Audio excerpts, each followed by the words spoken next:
ఆదికాండము 13వ అధ్యాయము. అబ్రాము తనకు కలిగిన సమస్తమును, తన భార్యను, తనతో కూడానున్న లోతును వెంటబెట్టుకుని ఐగుప్తులో నుండి నెగెబుకు వెళ్ళెను. అబ్రాము వెండి బంగారము పశువులు కలిగి బహు ధనవంతుడై ఉండెను.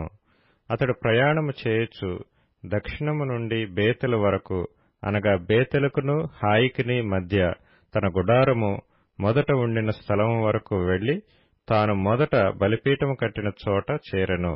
అక్కడ అబ్రాము యెహోవా నామమున ప్రార్థన చేసెను.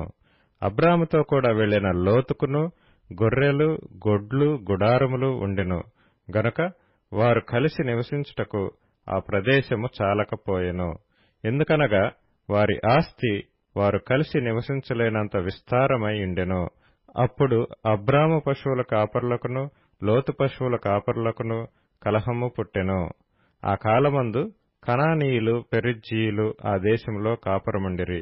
కాబట్టి అబ్రాము, మనము బంధువులము గనుక నాకును నీకును, నా పశువుల కాపరులకును నీ పశువుల కాపరులకును కలహముండకూడదు. ఈ దేశమంతయు నీ ఎదుటనున్నది కదా, దయచేసి నన్ను విడిచి వేరుగా నుండుము. నీవు ఎడమ తట్టునకు వెళ్లిన ఎడల నేను కుడి తట్టుకును, నీవు కుడి తట్టునకు వెళ్లిన ఎడల నేను ఎడమ తట్టునకును వెళ్ళుదునని లోతుతో చెప్పగా, లోతు తన కన్నులెత్తి యొర్దాను ప్రాంతమంతటిని చూచెను.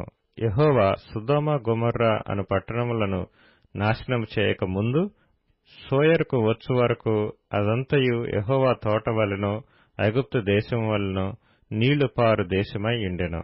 కాబట్టి లోతు తనకు యొర్దాను ప్రాంతమంతటిని ఏర్పరచుకొని తూర్పుగా ప్రయాణం చేసెను. అట్లు వారు ఒకరినొకరు వేరైపోయిరి. అబ్రాము కనానులో నివసించెను. లోతు ఆ మైదానమందున్న పట్టణముల ప్రదేశములలో కాపురముండి సొదొమ దగ్గర తన గుడారము వేసుకొనెను. సొదొమ మనుష్యులు దుష్టులను, యెహోవా దృష్టికి బహు పాపులునై యుండిరి. లోతు అబ్రామును విడిచిపోయిన తరువాత యెహోవా, ఇదిగో నీ కన్నులెత్తి నీవు ఉన్న చోట నుండి ఉత్తరపు తట్టు, దక్షిణపు తట్టు, తూర్పు తట్టు, పడమర తట్టును చూడుము.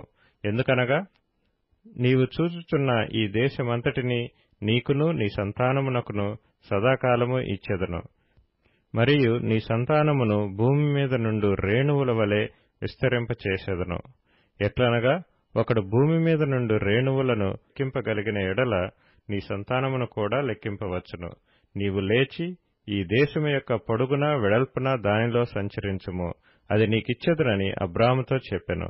అప్పుడు అబ్రాము తన గుడారము తీసి హెబ్రోనులోని మమ్రే దగ్గరనున్న సింధూర వృక్ష వనములో దిగి అక్కడ యెహోవాకు బలిపీఠము కట్టెను.